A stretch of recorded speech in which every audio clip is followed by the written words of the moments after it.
makambo tokomona na Kisasa. Eh eh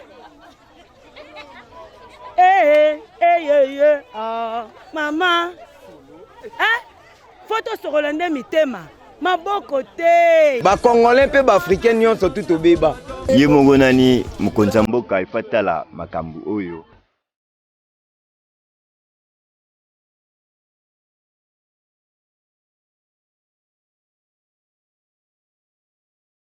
Difficulté na biso ka mai kutu boke toka tina bandali kuna bakuluna balanda bino bambango kanga gombe mibali bandaka batu yango 3 mois to okende tozo futa te bakonda ba osilika babimisa biso na bandako ko to ke wapi na bana est-ce que awa bakonzi bayaka ba visa bayaka kana bataka ya élection koluka kaka baluka ba voix mungwa flatter bino akeke ba jour mai ba pesi après quelques jours aller mai ezate.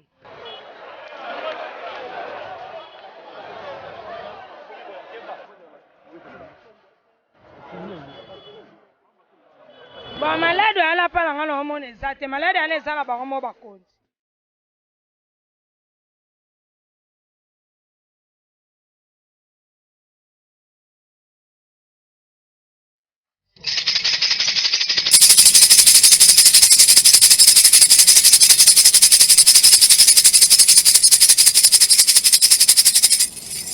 Mbote bandeko balandi ya émission Panza Sekele émission Baimboka matondo na population nyonso tu ngumba Kinshasa pe ensemble ya République démocratique du Congo matondo na bino Baimboka boko tala biso mokolo ya dimanche ya lelo tozali bongo 19h juste et pa wapi ensemble ya population ya ngumba ya Kinshasa pe ya République démocratique du Congo bazali bongo réunis liboso ya bitando pona kotala bongo émission en vérité émission à Baimboka. Plus de 350 000 populations bazali bongo disséminées à travers le monde. O balobi ndeko na wesh mwana mapinga émission na biso Baimboka Panza Sekele ya mokolo lelo nde tozali na lokumu makasi ya kozala na bino ensemble à travers émission oyo pona kokabola makanisi ya mboka.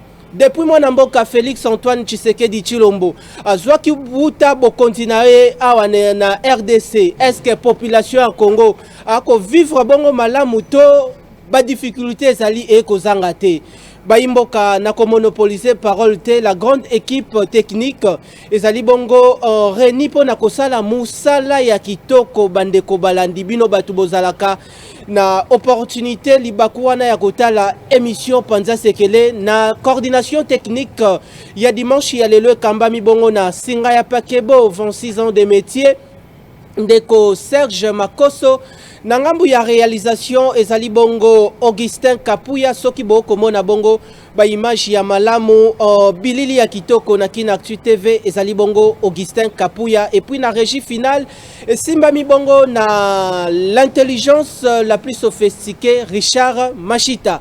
Baimboka bolongolela ngai liboso ya bitando na bino bandeko nyonso tu bazali babeli ya ba estomac ya ba bazali ba cardiaque parce que tolingi totonga bongo ekolo Congo ekotambola lolenge boni bolongola liboso ya bitando na bino Baimboka boko tala ngai na ngonga oyo tozana besoin te congolais akufa tozana besoin congolais vivre na ndenge elongo bani longola ndeko nyonso to akotala biso o abelaka estomac o azali bongo cardiaque longola ye bongo liboso ya bitando la musa ndeko azalaki na pongi pe benga mutu azalaki libanda ya lopango o akobeta masolo ezanga tina ekoki komema mboka na etonga te benga ye alanda bongo Panza Sekele na émission mokola lelo tokoyambela bino mwana mboka Samba Kasende Wakasende o toko rappeler azali coordonnateur délégué national yaba ONG surtout ya lutte contre la corruption et puis azali bongo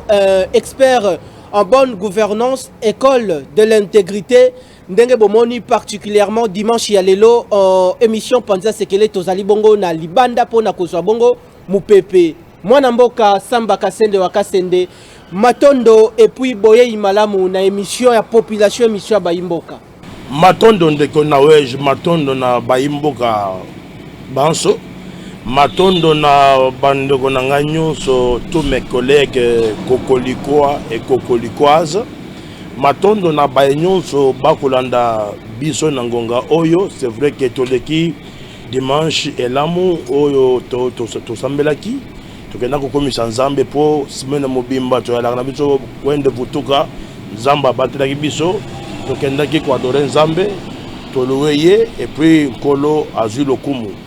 Merci mingi ndeko na wedge, merci mingi na bana mapinga nyonso ya Congo mobimba bipaye bozali. Vraiment ne perdez pas l'espoir, changement ezali nkolo akosalisa.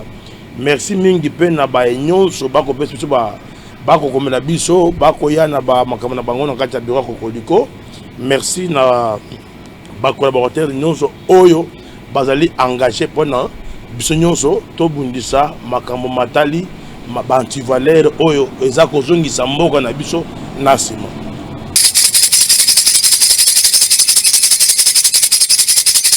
Matondo na yo mwana mboka Samba Kasende wakasende baimboka boko tala biso na ngonga oyo boyeba ete to démarrer émission na biso ya mokolo ya lelo. Grand merci encore une fois pour la particulière attention na bino baimboka.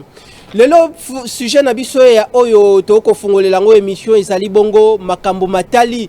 Ministre ya EPST mwana mboka Willy Bakonga wuta zalaki bongo azabongo ya kokangama na mboka ya Congo Brazzaville awuta kibongo azalaki bongo na idée ya kosala bongo mobembo pona kokende bongo France mais bandeko batie maboko balobi pourquoi lingi a voyager na ndenge ya zunguluke yango to kozela ete parce que RDC zalaka na convention ya extradition entre RDC na Congo Brazza. Mwana mboka Samba Kasende wakasende makambo matali ministre ya EPST ndeko Willy Bakonga nini yozali na yango kokiko tindika ezali soni na ebite soki ndeko Kabila na ebite soki ndeko Kabila oyo atiki bato oyo nyonso baza kosala mosala bako travailler na lolenge wana ya konyokola ka bana mboka ya kozwaka ka mbongo ya bana mboka kokende kobokola bana na bango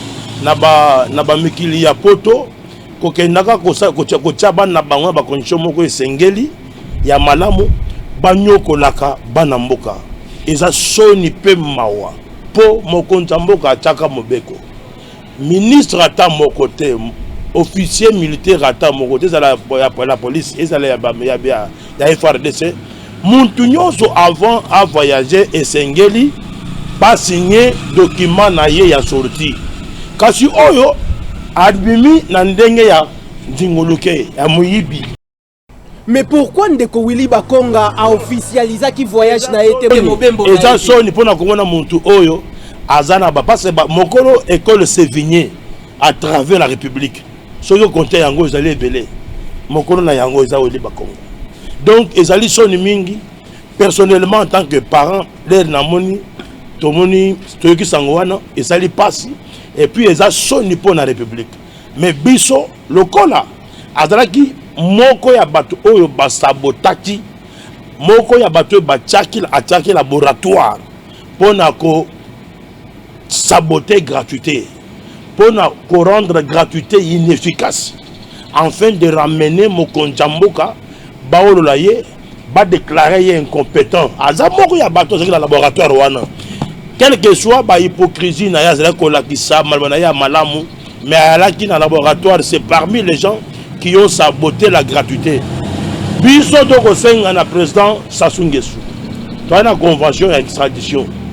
Na banza ndeko wana akozala esengeli azala extradé awa ba sambisa ye publiquement et puis ba saisir ba bien na ye nyonso parce que le sali wana asambwisi République démocratique du Congo.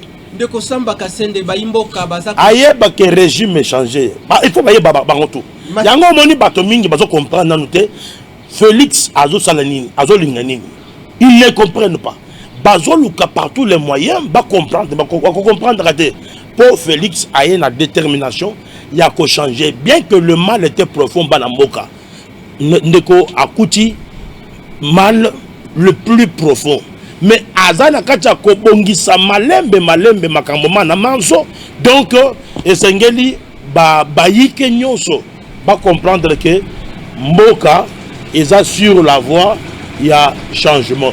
Merci na yonde ko Samba Kasende to utaki bongo kota la bongo en procès ya EPST ndenge et se déroulaki bande baimboka ebele ba condamnaki justice congolaise balobi était pourquoi tomoni ndeko Jamba Kaombo inspecteur général ya Sekopé et puis ba tomoni bongo directeur national ya Sekopé mwana mboka Delon campagne o basali bongo condamné à 20 ans de prison et travaux forcés.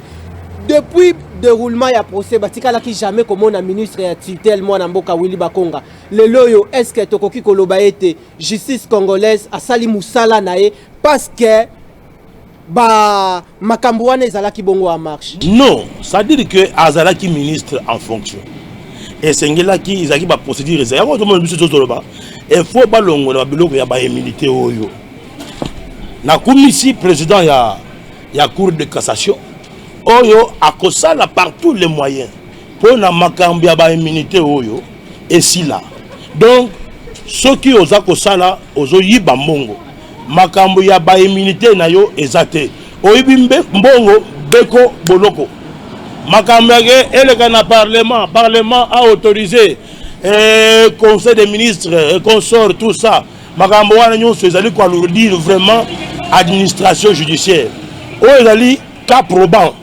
Parce que d'abord, à saboter gratuité. Deuxièmement, à dénigrer mon konjamboka.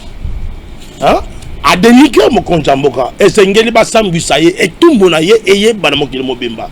Donc, bazala cause là, basa la remise de prise, justice, en tout cas le citoyen congolais, à l'ongwa qui ministre, va récupérer. Le col a moniqué, tu sais que de ceux qui assis à lobby les cambo aza kozonga na simate bango nyos leso yangwana obi atunda kasende hein akolungo omona ba mandataire public out donc bayebi ke tata o soki asa zui mokano ya kosala les cambo kaka ndenga le bwana nde ekosalema yango azu avance akima et puis kokima akosi bango kuna ke aza ko devancer mokonzi ya mboka na Tchad pour ayebake mokonzi ya mboka akozala na Tchad nzoka nde kokima nyonso yango wana donc bayeba te ke bako échapper justice. Mendeko Sam baimboka balingi vraiment dossier oyo. Ne t'inquiète, inspecteur bako confisquer les biens, ne t'inquiète.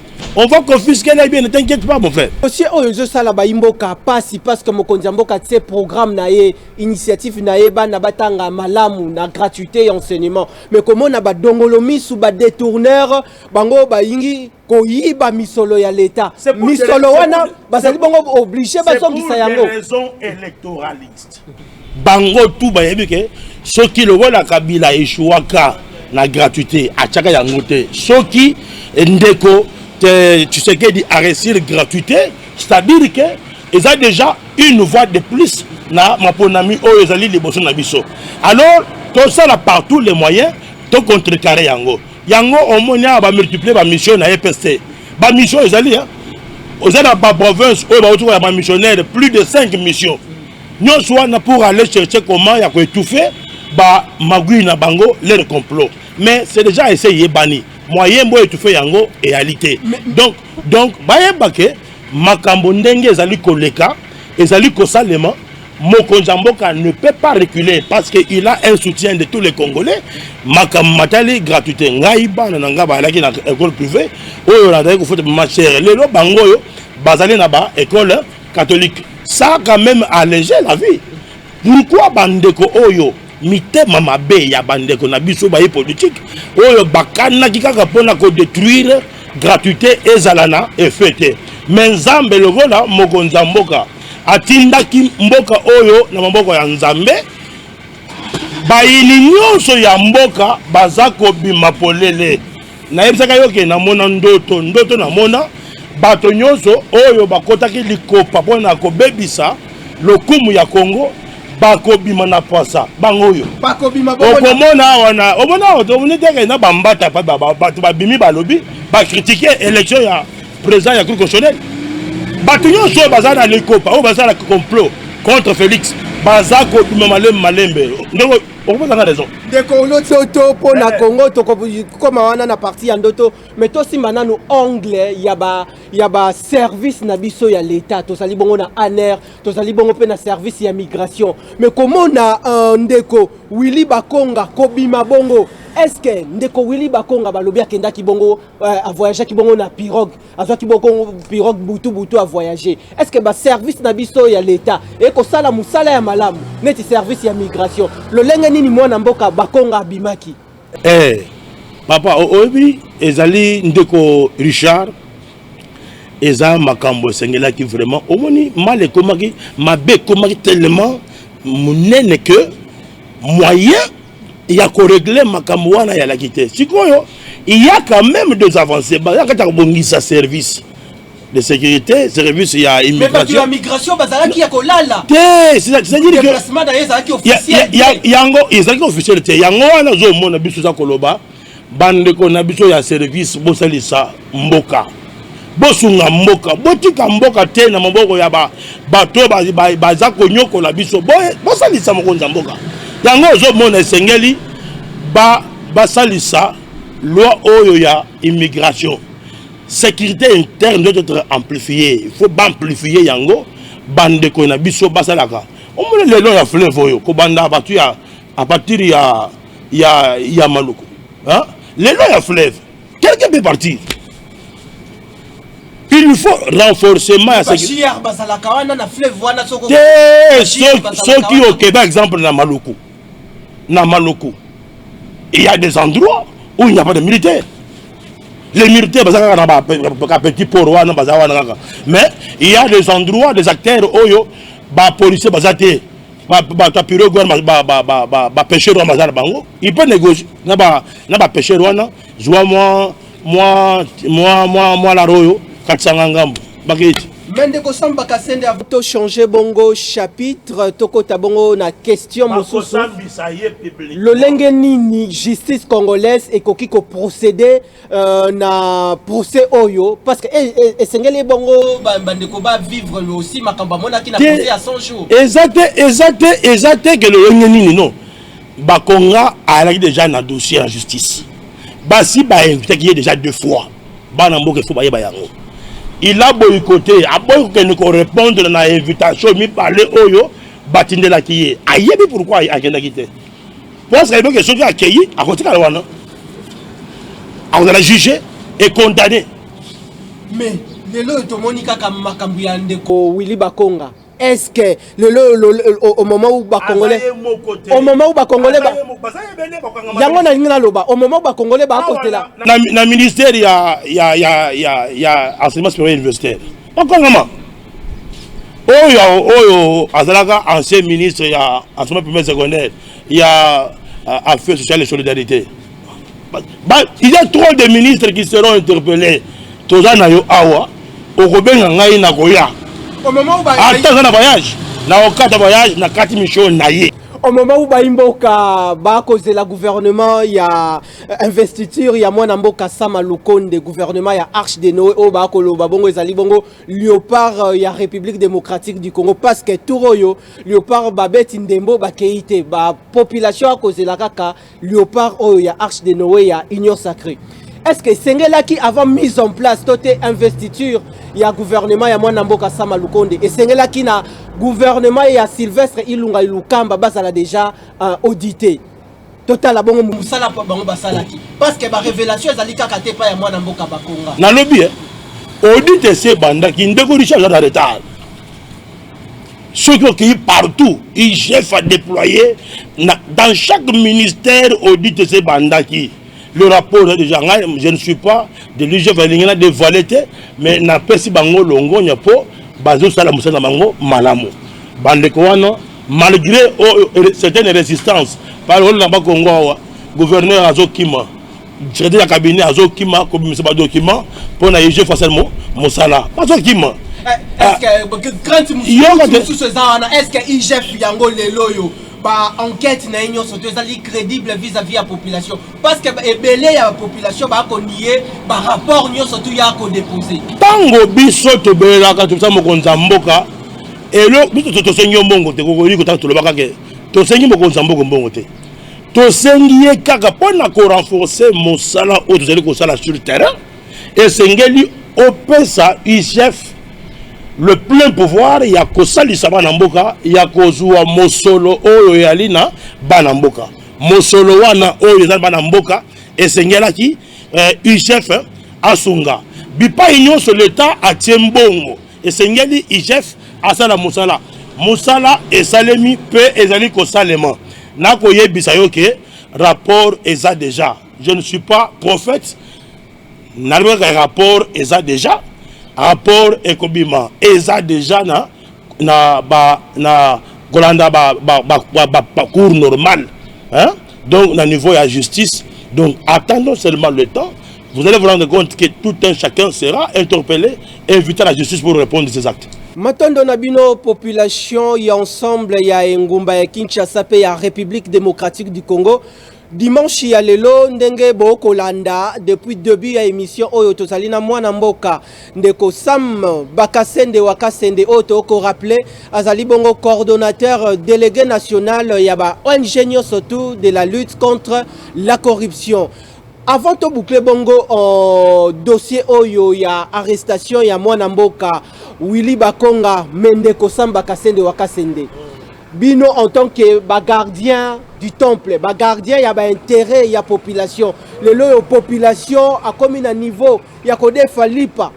Comme on a le responsable ya famille père de 8 enfants, à des Philippe il y a 2 enfants, Mwamba il y a 2 enfants, na 19h maman mapa ya ka kolukambongo ya mapa, comme on a responsable ana azali incapable ya ko futa nyongo ya 400 francs. Les loyo bino société civile.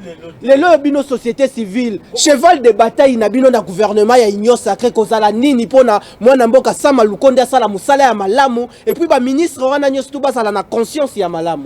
Tozana makambo misat oyo bisko koliko tokosala pona ko salisa ndeko sama lukonde kenge et son équipe basala musala malamu.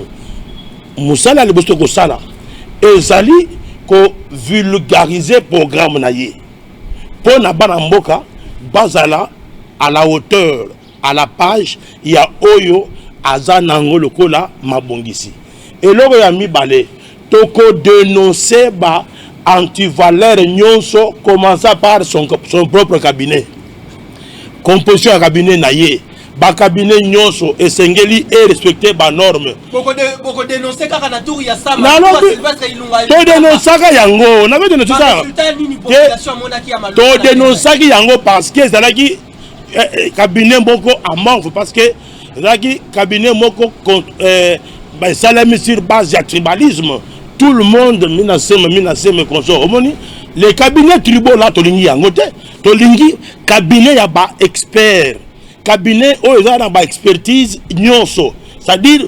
représentativité nationale. Au cours de cabinet, un expert kassayen, un expert Nekongo, un expert téléphone. Au cours de intello, pas les banankashi, pas les beaux-frères, les belles-sœurs, dans ma cabinet, qui n'ont aucune leçon, aucune expertise, qui n'ont même pas basé à tatena capacité à kosala BI. Bill d'information ou bien les notes techniques.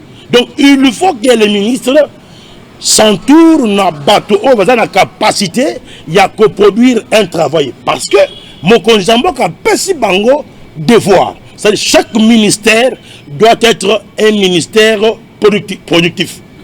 Donc maintenant là, chacun doit faire pour que les choses puissent amener quelque chose au trésor. Ndeko Samba Kasende lelo yo bayimboka bako oyibi boloko ezali mabete bayimboka bako zela bongo investiture parce que ngonge eko kende ngonge ezali lisusu te ezali ta ya kolekisa lisusu jeté nazo yebisa yo kozali exactement na solution ezali investiture information na yali na yango oyo tango conférence des présidents koliko basanganaki pona ko examiner makambo na manso totali tous les concernés pour na makambu matali investiture sauf imprévu de notre part to yebi ke semaine oyo donc lobby lundi bakoyamba examiner, conditionner le programme du Premier ministre et puis suivi de son installation. Je crois que cette semaine commence,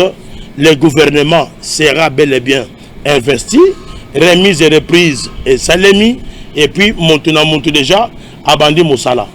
Abandi Moussala les ali bon mabete parce que zali makambo yo baimbo kabako c'est la mais bazana devoir yako sala oyo banamboka bazana yango bosenga. C'est-à-dire chaque ministre doit se mettre dans motuna yeke ayeko s'enrichir te ayeko sale la population. Gouvernement des warriors. Ayeko des guerriers. Il faut bailler banamitu bango ke boye ko s'enrichir te. Oh moi so batie na mine. Pardon. Hein madame Samba. Pardon Antoinette, pardon. Bino nyonso bouti na o bénéficier confiance à Mokonza Mboka. Le peuple vous regarde. Population aza kota la bino. Ako pardonnaka binoté. Bosala distinction. Bo corriger les erreurs du passé. Bosunga bana mboka va se retrouver. Yo ministre ya économie. Tolingi lipa bana mboka balia bien. Makambo ba prix ba biloko équita na marché. Bo équilibrer quand même conditions de vie à bana mboka. Oh y a affaires sociales et humanitaires. Donc que chacun remplisse convenablement son rôle et son devoir. Mais le lot tomoni lisusu to ko tambola malembe sima yangonga mais tomoni le loyo makambo mususu ezali démarche oyo ba député ya espace grand qui vous ba ko sala komona banda ki ko bloquer investiture komona mboka sama luko mais baza ba yele te pour ceux qui bazo bloquer bazo bima na kati ya assemblée bazo ba investir qui vont prendre les stratégies, qui vont appliquer les stratégies de guerre pour nous mettre fin à la frontière.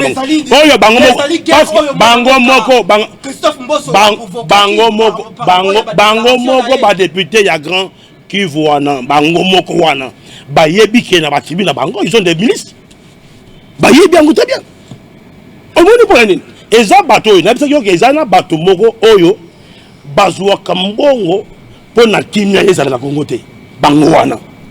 Ce qu'on m'a dit, les députés nous sont à Est. Bah, il y a des patients dans le bango. On a une outil Est. Est-ce que nous avons besoin de la circonscription de bango électorale? Nous avons besoin parce que la population a ça une bango. Ah, on est dans la base koloba. Moko na outil comme na bêtier na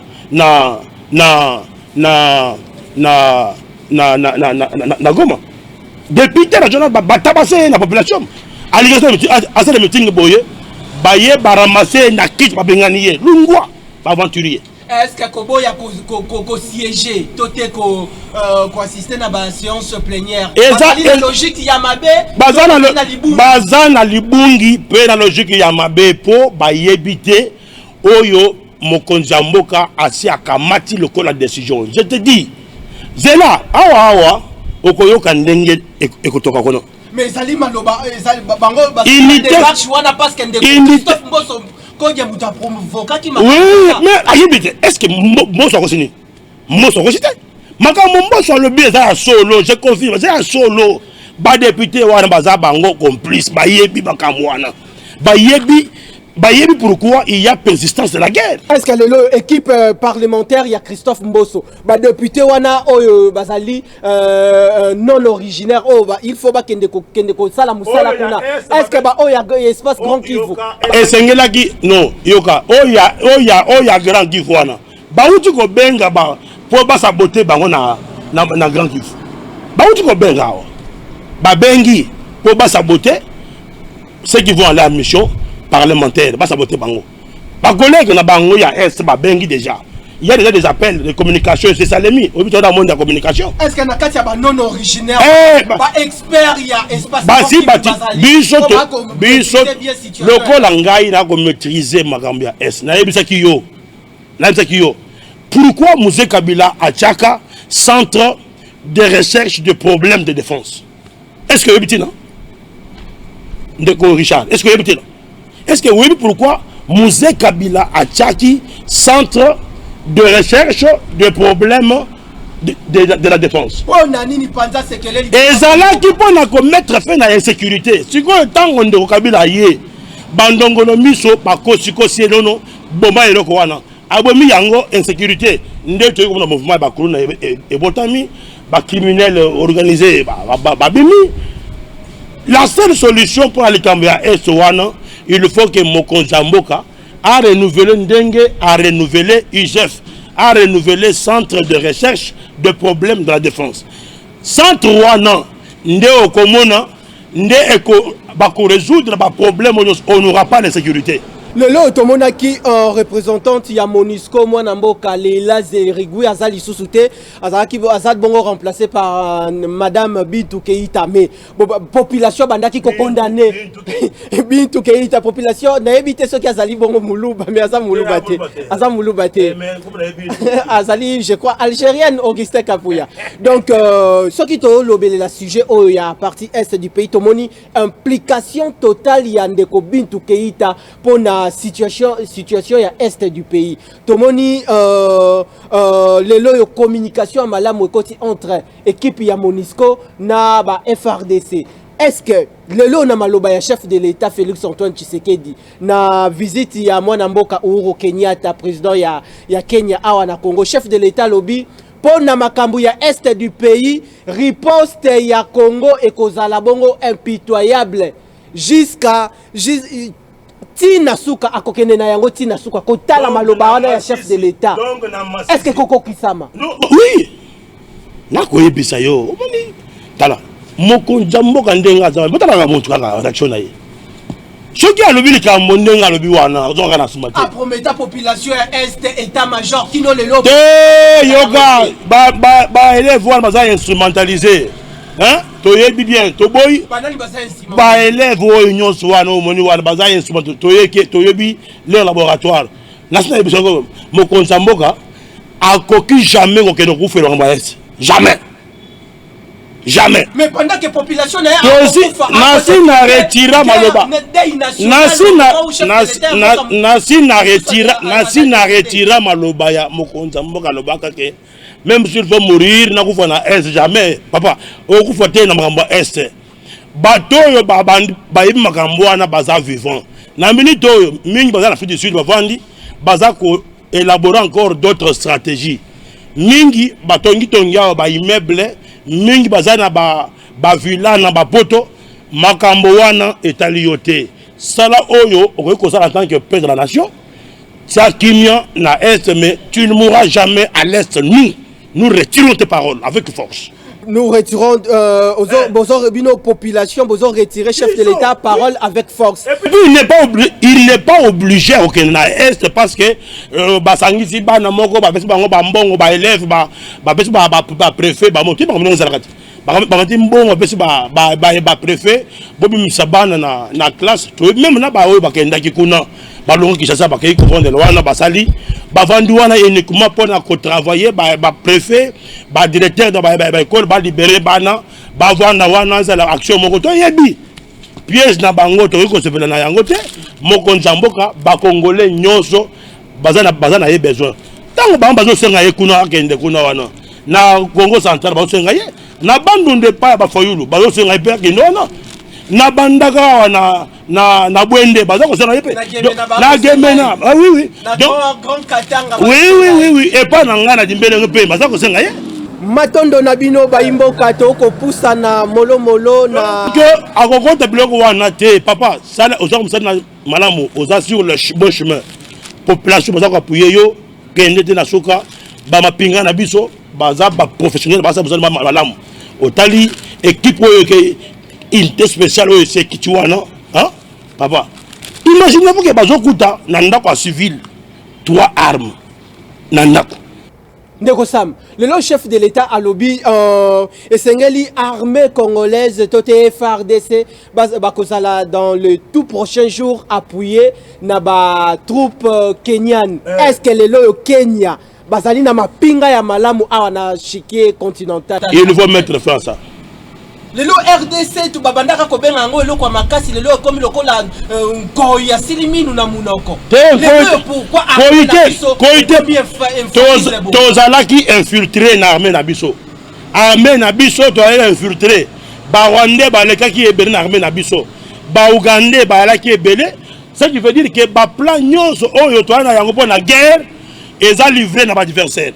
Oui, la plupart ya bambiscade na est ezali complot moko entre les responsables des opérations militaires au bazar ngambo na biso bazo kende ko négocier na ba ennemi pour leur dire voilà bangoyo bazo lunga déjà bazo ya boya bokanga biso. Mais armée na biso lobby ezali bongo infiltré. Le lenge nini tokoki ko dénicher tote ko bimisa ba oyo wana bazali ndinga mais population aussi à partie est du pays azo sala ba manifestation on a insécurité na Nord Kivu na côté ya Walikale insécurité zali mais a ko réclamer bongo départ ya MONUSCO lelo soki MONUSCO wana keyi ba brigade nini oyo peut-être bakoki ko remplacer MONUSCO. Est-ce que armée na biso congolaise et mettre déjà un mécanisme en place pour na ba remplacer MONUSCO? Ce n'est pas pour rien que mon konzamoka a nommé ndeko oyo to nommé l'acteur de la défense. Azaya wapi? Azaya est kono. Donc bana mboka boza na mo courage bo appuyer gouvernement. Bo appuyer mon conseil pour appuyer ma pinga na biso na zone de guerre. Ils ont besoin de notre soutien par rapport à ba hypocrite oyo bazoya koko sa armée na biso pour bayibaka ba richesse na biso. Oyebi na insécurité oyo za ko salema wana minerais okima ba orezo kende bato bazako eza couple affaire la guerre ya reso eza couple ya ba individu oyo ba otonga ba immeuble na kati ya c'est ça wa sans boulot wana obino bokolo bezali complicité tote complot ya communauté internationale tote ba imboka bango mongo bazana eza complot ya ba multinationaux avec les Congolais eza complot ya ba multinationaux avec les Congolais. Ce sont nos frères qui se livrent eux-mêmes la complicité wana. Est-ce que mokonzi mboka yemoko ayebi makambo? Mais mokonzi mboka acha dénoncer yemoko yango. Acha dénoncer source ya guerre wana. Ayebi yango moni tellement que aza muntu moko aza ko travailler na émotion té, mais il est en train de travailler sûrement sur le plan sécuritaire et sur le plan même diplomatique. Azako sala mosala, je crois que on mettra fin à ma camion soir. Matondo Nabino Baimboka ya Kinactu Télévision boko tala biso na Canada na Paris diaspora congolaise mobimba bozali bongo disséminé à travers le monde. Matondo Nabino ezali ndeko Richard Nawej mwana ya mapinga capitaine ya presse congolaise ndeto ko maniola mai politique ya mboka Congo na mwana mboka Sam Bakasende Wakasende défenseur ya ba intérêt ya population mwana mboka Sam Bakasende to komi na dernier virage lelo yo ba imboka ba kozela bongo gouvernement ya Arche de Noé gouvernement de Léopard ezala bongo investi mais likambo mosusu ezali etikali makambo ya ba mandataire public bino société civile ba okoloba nini pona makambo matali ba mandataire public parce que kuna pe misolo ya l'état e ko bunga ebele wana eza choix bongo za moko ye moko ndako yeba nani akota wana oyebi ke eza na bato mingi bazoka mikosa ke nomba kozalaka ba mandataire parce que basali kala bana expérience te mokonza mboka aza besoin na bato baza na témoignage d'abord ya bien les gens oyo baza ko ba adopter vision na ye et puis baye bazo engagement ya kosala mosala kolandisela manani vision na ye omoni nde omoni la plupart qui attendaient sortir comme ministre bakomi ba dessus bakomi biloba loba.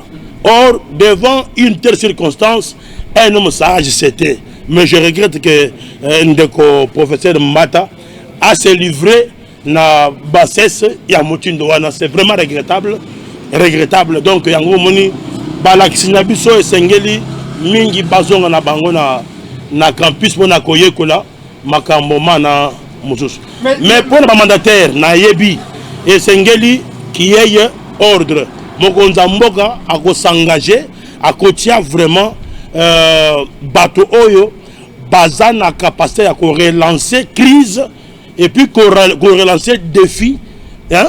Il y a des gens et fonctionnaires dans l'entreprise sur l'État. Est-ce que Misuso Tobanda qui cause là babi comme ministre, bakombo et bimite comme ministre dans gouvernement ya mwana mboka Sama Lukonde, est-ce que tu peux retrouver bango côté ya ba mandataire public? Jamais. Parce que bakombo ezali hein.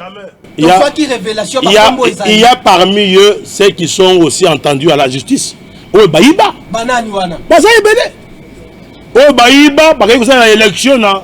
Bakoy ko sa ba ndoko na biso na ba mboka na ba sikre na ba mungwa ba pesi bango ba voix na ba polo ba zui ba voix siko ba yekoya awa bakoy ba député ba kimake ba gérer nani Matondo ndeko Samba Kasende tokomi na presque na dernier virage ya émission ya mokolo alelo Baimboka ba kozela bongo ba résultat ya malonga na gouvernement ya mwana mboka Sama Lukonde ayeutaki intronisé uta nomination na ye atandaki a etalaki ba axe prioritaire oyo akosimba. Est-ce que na ngonga oyo totikali na yango Baimboka ba kozela investiture mwana mboka Sama Lukonde akosatisfaire gouvernement wana de warriors? Est-ce que ko répondre na ba attente ya population? Il y a population a attente mais je crois que ils feront l'essentiel. Ils feront l'essentiel.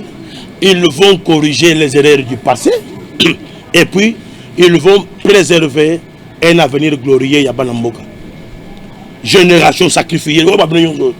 Comment sacrifier? Pour nous aussi classe au commun au cambiste. Aussi classe au commun cambiste. Tout le monde devient politicien au Congo pour au moins pour la politique et c'est la facilité. On comprend. Alors moyen que mon toit que le quotidien en exergue à la classe exacte politique azako benda batunyonso a bendi intelligence à batunyonso basa la politique. Na Congo l'entreprise la plus meilleure oyo il faut bien et aller politique. Yango mona ko misanga na pesa nga merci mingi na DG AFPI. Vraiment, Patrice Kitebi, félicitations. C'est un homme d'humilité. Et puis, tu vois comment il a rendu AFPI. C'est comme pratiquement dans Souka, mais na 1 minute 30 secondes avant tous un projet à court, à moyen, à long terme.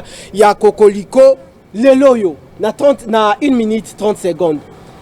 Ozomo na ndenge nini pona avenir politique. Il y a mwana mboka Joseph Kabila Kabange na FCC nae et puis nini ozomona ozako entrevoir na du point de vue politique pour na Lamuka lelo tomono on dirait Lamuka elle Jean-Pierre Bemba Lamuka elle Katumbi et Lamuka elle Fayulu et Muzitu. Joseph Kabila c'est un homme na 1 minute non 30 secondes. Kabila c'est un homme qui a fait quand même la fierté, n'est-ce pas? À sali histoire lelo à sali ce qui est vraiment intéressant. Nous avons l'alternance pacifique, démocratique, sans guerre, sans sang. Kabila est dans l'histoire de l'humanité, est dans l'histoire de l'Afrique, est dans l'histoire du Congo. On a un président sortant, vivant, sillonnant, vivant librement, et on a un président en exercice qui joue complètement son rôle. Donc, tout est normal, tout est responsable, je crois. À venir, Lamuka, c'est un scénario de mauvais goût. Lamuka, c'est un scénario de mauvais goût. Hein? Lamuka, vraiment, c'est un scénario de mauvais goût. Vous devez comprendre que Lamuka est en train de défendre le droit Yaba multinationaux qui les soutiennent. Et si ils ne prennent pas conscience, comme Mbemba et Katumbi ont pris conscience, ce ne sont pas les modèles. Mais au moins, ils ont pris conscience qu'il s'agit du Congo. Il faut tout défendre le Congo parce que Ozana Bokonji a demandé en Mboka. Donc, Muzito, Fayulu, ce ne sont pas des modèles. Les hommes ont une référence pour le Congo. Selon Bino Kokoliko, dans 30 secondes, Ndeko Joseph Kabila Kabange, ozo pensez ni pour un retour politique, n'a pas répondre. Bon, bah, il est libre de siéger, il est libre de travailler. C'est un politique, c'est pas un problème.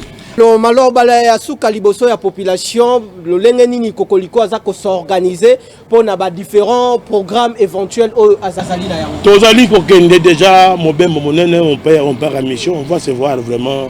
On a une mission d'une semaine, je crois que vous serez informés. Activité d'habitude, il y a les 15 déjà maintenus.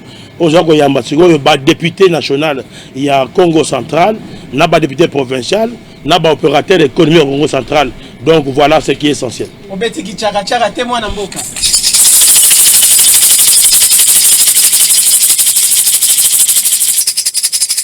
Matondo Nabino Baimboka ya République démocratique du Congo. Population surtout Yengumba ya Kinshasa, je crois bozalaki ebele devant Bitando Nabino na mokolo ya lelo. Pona kolanda bongo émission Baimboka, émission à vérité, émission à lokumu. Panza Sekele et pas wapi ezali cadre d'expression libre. Oyo bafinga kamotote, mais kasi balobaka bongo ba vérité. Pona mokonzi mboka ayeba lolenge nini population na ye akomona pasi na ba quartier tovandi na ba commune tovandi et puis na ba province tovandi tokutani bongo na mbala ya sima pona nouveau numéro ya Panza Sekele.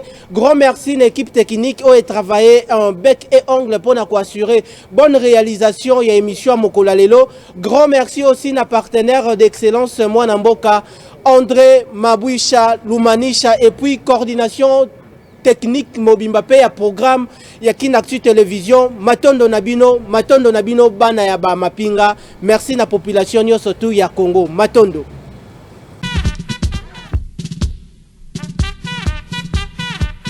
makambo tokomona na Kisasa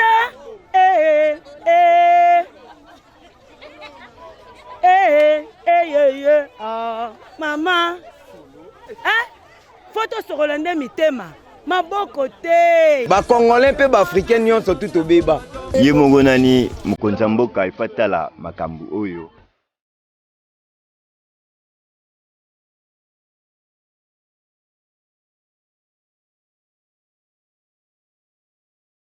difficulté na biso ka mai kutu boke toka tina bandali kuna bakulu na balanda bino bambangu kanga gombe mibali bandaka batu yango 3 mois tokende tozofuta te bakonda ko baosilika babimisa biso na bandako siko toke wapi na bana.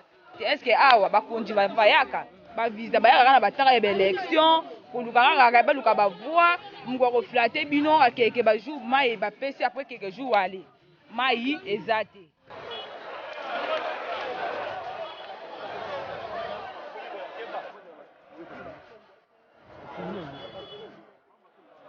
Bon malade ala pala ngana omona eza te malade ana eza na bango mo bakonzi